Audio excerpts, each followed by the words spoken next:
Este é o trabalho de conclusão de curso da aluna Jéssica Maia Castilho Freitas, intitulado Uso do modelo ASM1 como estratégia de controle de oxigênio dissolvido, visando a otimização de areação em estações de tratamento de efluentes, ETE. A banca foi composta pelo professor Geraldo André Tchuler Fontoura, professor Rodrigo Amado Garcia Silva e o professor Ivanovich Lais Salcedo, professor orientador. A defesa ocorreu no dia 13 de dezembro de 2022, às 10 horas e 30 minutos, de forma remota. Meu nome é Jéssica, né? Eu quero agradecer mais uma vez à banca, o professor Geraldo e o professor Rodrigo. Obrigado, né, por estarem aqui. Bom, então, o título do meu trabalho é o uso do modelo ASM1 como estratégia de controle do oxigênio dissolvido, visando a otimização da aeração em estações de tratamento de efluentes. Aqui a gente tem um sumário, brevemente a gente vai passar pela introdução, a revisão bibliográfica, os objetivos, materiais e métodos, resultados, conclusões e a bibliografia. Bom, na introdução, a gente começa falando um pouquinho sobre o que é o esgoto, né? Os esgotos são derivados das atividades humanas e, devido às suas características, vai apresentando micro-organismos patogênicos, impurezas. Então, devido às suas características, ele deve ser coletado e tratado antes de ser lançado aí ao meio ambiente. O Stern vai dizer que o sistema de tratamento, né, por lodo ativado convencional, ele é um dos mais utilizados ao redor do mundo. Por que isso? Porque ele oferece uma alta remoção da matéria orgânica e também ele requer espaços menores para ser operado. Bom, então, no tratamento por lodo ativado, a presença dos aeradores é fundamental para o tratamento acontecer. Por quê, né?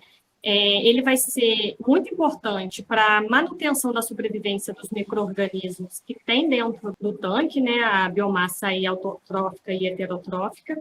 Só que, né, os aeradores, essa parte do tratamento, que é a parte de aeração, ela gasta muita energia, e essa é uma das problemáticas da ZET, desde quando elas foram fundadas, né, até hoje, ainda, né, é um problema muito recorrente, né, gastar muita energia nessa parte do tratamento. Então, para alcançar uma maior otimização nessa etapa, e assim a gente conseguir reduzir os custos operacionais, que, né, o Jordão ele vai dizer que esse custo, esse consumo, né, com a energia elétrica, ela chega a ser em média em 50% ou mais, dependendo da ET, né?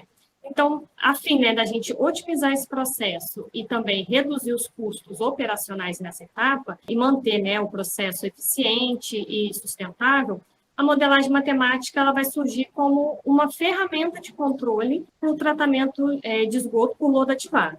Bom, e o oxigênio dissolvido, né, foi visto que é uma das principais variáveis passíveis de se controlar. Né? Então, como foi falado, o oxigênio dissolvido ele vai ser importante para a manutenção dos micro-organismos dentro do tanque. Bom, e quais são as vantagens, né, de um modelo matemático? Alternativa para a ferramenta de um controle operacional, vai oferecer também um melhor entendimento do funcionamento dos processos biológicos e também a possibilidade de simular diversos cenários em um ambiente virtual, sem, né, que haja uma interferência real ali na ET. Bom, os objetivos do trabalho. Com o objetivo geral, a gente tem analisar quais os perfis de aeração simulados no modelo ASM1 oferecem, então, essa possibilidade de redução nos custos de energia, sem trazer prejuízo na eficiência do tratamento das águas residuais. Com o objetivo específico, a gente vai ter simular diferentes cenários de aeração constante, simular cenários com aeração crescente, e a aeração decrescente, e nesses casos a gente vai ter o uso, né, do controle, analisar o comportamento da concentração do oxigênio dissolvido e da concentração de amônia diante da modificação desses cenários, verificar a possibilidade de redução da vazão da aeração nos tanques, utilizar a linguagem Python para realizar essas simulações e também para fazer a modelagem das equações, verificar também o impacto do controle de aeradores no tanque. Bom, então, só para a gente, dentro aí da revisão bibliográfica, achei importante a gente trazer aí o panorama do esgoto no Brasil, e a gente vê, através aí do dado do SNIS, a média nacional do volume de esgoto gerado no país. Desse volume gerado, apenas 50%, né, quase 51%, recebe tratamento. E eu achei interessante também trazer essa diferença entre o volume gerado e o volume coletado e que é tratado. Né? No caso aqui, por exemplo, do Rio de Janeiro, a gente tem que, do volume gerado, 47% recebe tratamento. Já com relação ao esgoto coletado, 70% vai receber o tratamento. Bom, aí trazendo um pouquinho da introdução ao tratamento de esgoto, né? Jordão e Pessoa vai dizer que o tratamento de esgoto ele é classificado aí a partir de níveis de tratamento. A gente tem o tratamento preliminar, o primário, o secundário e o terciário. O tratamento preliminar, ele é caracterizado por mecanismos de ordem física, né? Basicamente ali a gente vai estar retirando os sólidos grosseiros. O tratamento primário, o objetivo é remover os sólidos em suspensão e os sólidos flutuantes, né? E aí também a gente vai ter o líquido afluente, né? Passando aí pelos decantadores primários para ocorrer essa decantação desses sólidos. O tratamento secundário, ele é basicamente, né, caracterizado pelo mecanismo biológico e né, o objetivo central dele é a remoção da matéria orgânica. O tratamento terciário não ocorre em todas as EDs, mas o objetivo dele é remover poluentes, compostos tóxicos que não foram removidos nas etapas anteriores. Bom, o sistema de lodo ativado, ele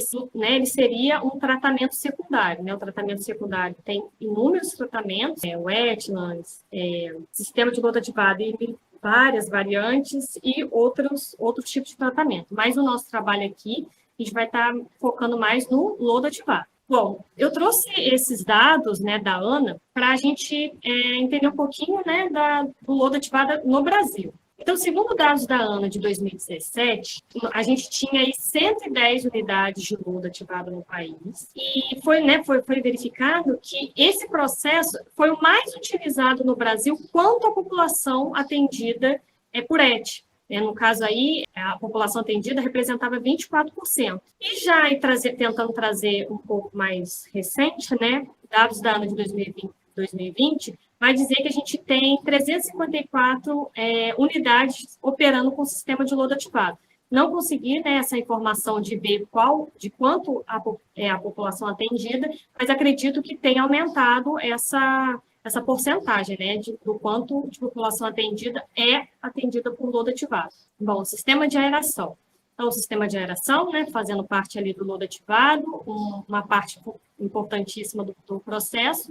A aeração ela vai ser, então, fundamental para a eficiência do tratamento por lodo ativado. Ela é necessária para favorecer o crescimento aeróbico da biomassa heterotrófica e da autotrófica, os quais são responsáveis pela remoção da matéria orgânica do esgoto.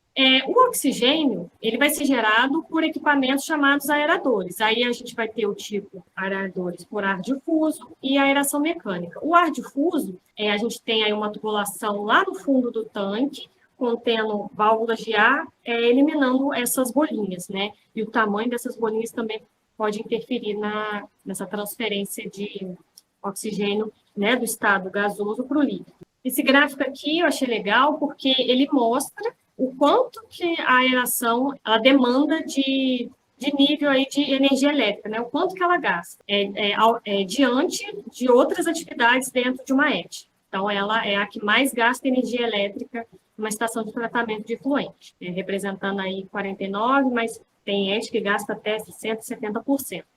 Bom, então, né, diante de tudo isso, a modelagem matemática ela vai vir aí como uma ferramenta, né, para nos ajudar.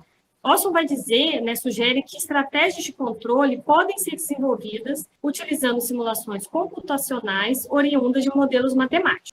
Posma mostra que a modelagem matemática ela vai ser uma ferramenta útil para análise aí dos bioreatores em sistema de lodo ativado e na otimização dos seus processos. Bom, então falando basicamente do nosso modelo, que é o ASM1, esse modelo é um modelo internacionalmente reconhecido e ele foi desenvolvido por pesquisadores da IWA, né, que é a International Water Association, uma instituição, né, muito importante e reconhecida nesse assunto, né, de água, esgoto.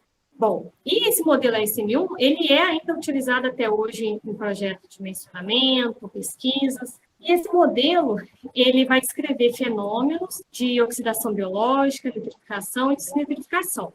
E ele também, desde, né, que as características do efluente sejam detalhadas, né, tem que ser aí de origem doméstica. Bom, o modelo, ele possui aí 3 equações diferenciais. Dentro dessas 3 equações, a gente tem uma divisão dos componentes, entre componentes solúveis e componentes particulares. Bom, segundo o Osturk-Teimo, essas equações do modelo, elas assumem a seguinte forma. A primeira equação é uma equação diferencial, né? Ela vai modelar basicamente todas as variáveis, e a que vai modelar o oxigênio é a segunda equação, materiais e métodos. Bom, aqui foram as etapas gerais do trabalho. A gente iniciou com a pesquisa para a gente, né, encontrar um melhor modelo. A modelagem do lodo ativado, né? A gente pegou o modelo, estudou ele e escreveu no software, né, no Google Colab, através da linguagem Python.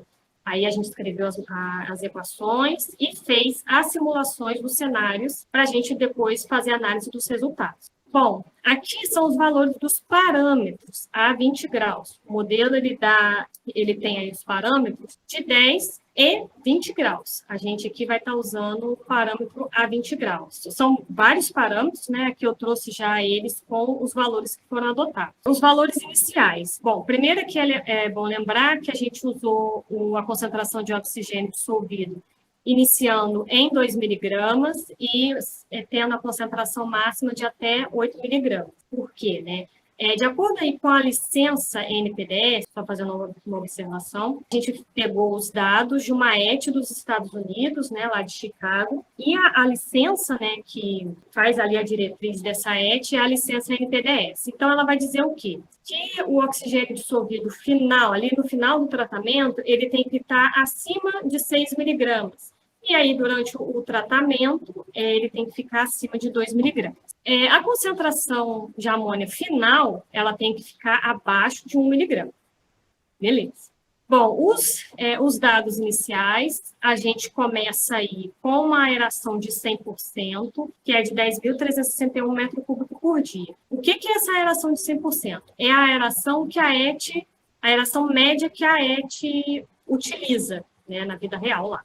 Então, a gente pegou essa vazão e, a partir dela, a gente fez os outros cenários, né? A gente vai ter aí os cenários de 75%, 50% e 25% de aeração constante. O tempo de simulação foi de metade do dia, ou 0,5, como a gente vai ver nos gráficos. Bom, aqui do lado é a planta, com o seu tamanho real, né, verdadeiro. Essa ET, ela é considerada a maior ET de lodo ativado do mundo, e ela possui 4 baterias. E em cada bateria eu vou ter 8 tanques de aeração e 3 decantadores secundários. Em cada tanque de aeração, eu tenho 48 válvulas de ar. E aí, se a gente fosse modelar esse tanque, a gente teria aí 48 mini-tanques em série. Mas no meu trabalho, eu, né, reduzi aí o tamanho desse tanque para um mini-tanque só, né, contendo, então, só uma válvula de ar. Então, o volume desse tanque é de 526 metros cúbicos. E a vazão afluente estimada, a gente fez aí através dessa equação, achando aí uma vazão afluente de 2.971,75 metros cúbicos por dia. Bom, os resultados. Bom, então, o primeiro cenário que a gente fez foi o de aeração constante. A gente começou pela aeração a 100%, 75%, 50% e 25%. A gente percebe aí que a concentração final do oxigênio ela vai diminuindo, né, um pouquinho. Começou em 7,20%, depois 7,11%, e quando vai para 25%, ele fica abaixo dos 2 miligramas. Essa linha vermelha, ela representa aquele limite mínimo, que é 2 miligramas, né, por litro. E aí, nessa etapa, a concentração de oxigênio final ela fica em 1,3. A gente não quer isso. A amônia praticamente não se alterou, ela só vai se alterar mesmo no cenário de 25%, que é onde a concentração final dela vai para 1,10 miligramas por litro, então a gente também não quer isso. Bom, aqui é o resumo dos valores que a gente teve aí, tanto para o oxigênio quanto para a amônia. A gente observou, né, que a gente não quer o cenário de 25%, então, portanto, o melhor cenário constante, de acordo com a licença NPDES, mantendo, né, o tratamento direitinho, eficiente, vai ser o cenário de 45% constante, né, onde eu vou ter a concentração final de oxigênio de 6,39 e a de amônia em 0,71. Agora, entrando na parte do cenário controlado crescente. Aqui é o resumo de quais os cenários que a gente usou, né, só exemplificando. Esse cenário C30-100 significa que eu vou começar com a aeração em 30, acionei o controle em 0,1 do dia, aumentei a aeração final para 100%. Aqui eu já trouxe os cenários que estavam dentro, né, da norma. foram os 3 cenários finais. Porque os 3 primeiros cenários, eles ficaram fora porque a concentração de oxigênio ficou abaixo de 2 miligramas em algum momento do tempo. A gente não quer isso. Então, só os 3 finais que ficaram aí dentro de acordo com a licença NPDES. No cenário decrescente, que tem o perfil de aeração, né? Aí agora a gente vai começar em 100, terminar em 30, por exemplo, né? Um dos cenários. E aqui também a gente trouxe só os 3 cenários finais, né? Que ficaram dentro da licença. Então, também os 3 primeiros ficaram fora e só os 3 finais ficaram dentro, porque onde o oxigênio ficou acima de 6 miligramas e a amônia ficou abaixo de 1 miligrama. Bom, esse mapa de calor ele é bem interessante porque ele traz todas as possíveis combinações de cenários, né? Entre a aeração inicial e a aeração final. Esse zerinho aí, ele significa algum cenário onde teve uma concentração de oxigênio menor que 2 miligramas. Então, aí a gente já eliminou logo de cara. E olhando, né, esse mapa de calor, a gente tem aí 2 situações que a gente observou. A primeira situação, eu tenho a aeração inicial constante, a aeração final varia, então o meu oxigênio, a concentração de oxigênio final vai variar. O que poderia estar explicando isso? Então, a gente achou uma possível explicação que seria por causa do tempo de residência. O que acontece? O controle está sendo acionado em 0,1 do dia. E o nosso tempo de residência do líquido é 0,177. Então, meio que o controle está sendo acionado na metade ali ainda, né, aproximadamente, do tratamento. O tratamento ainda está acontecendo. Então, logo aquela aeração inicial, ela é praticamente, né, aquele oxigênio disponível ali no líquido, ele praticamente é todo consumido, né, assim. E então a aeração final, né, quando ela é acionada, ela vai servir mais para a manutenção do oxigênio final dentro do tanque do que propriamente do tratamento. E aí a gente vai ter aqui que cenários bons, né, de acordo aí com a licença NPDES, seriam cenários aí com a aeração inicial a partir de 50% aproximadamente, com a aeração final a partir de 40% aproximadamente, né? A gente observa aí que o oxigênio, ele sobe, vai subindo em cada cenário. Uma segunda situação que a gente observa é a aeração inicial varia e a aeração final fica constante. O que acontece? A concentração de oxigênio final, ela não vai variar. Então, uma possível explicação para isso seria que é uma evidência de que está, sim, ocorrendo o processo, né, de superaeração.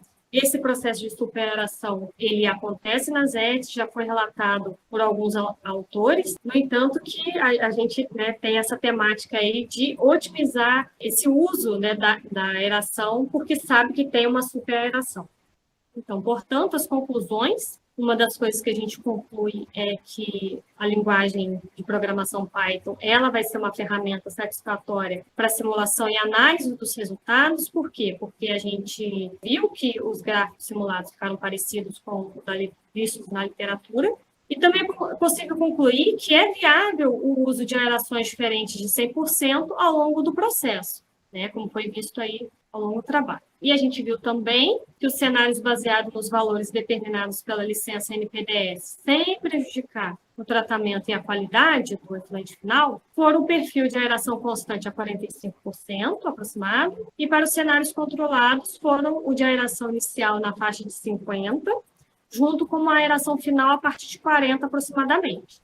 Isso. E aí a gente vê, né, que com isso há uma economia de aproximadamente 55% para o cenário aí de aeração constante, né, aquele cenário de 45%, e há uma economia de, né, em média aí de até 58% no cenário de aeração controlada, né, começando aí com 50% de aeração no início e 40% no final. A gente também viu que é importante manter, de forma periódica, a manutenção do sistema de aeração, porque se acontece uma falha em uma dessas válvulas, ela prejudica o tratamento, já que também a gente viu que esse tratamento não é um processo linear, né? Ou seja, se a gente aumentar 10% na aeração, não significa que vai aumentar em 10% o oxigênio dissolvido. Então, é importante essa manutenção do sistema de aeração. Também a gente viu que há essa possibilidade de redução de energia através da redução da aeração, mantendo a qualidade e os padrões do efluente de acordo com a licença NPDES.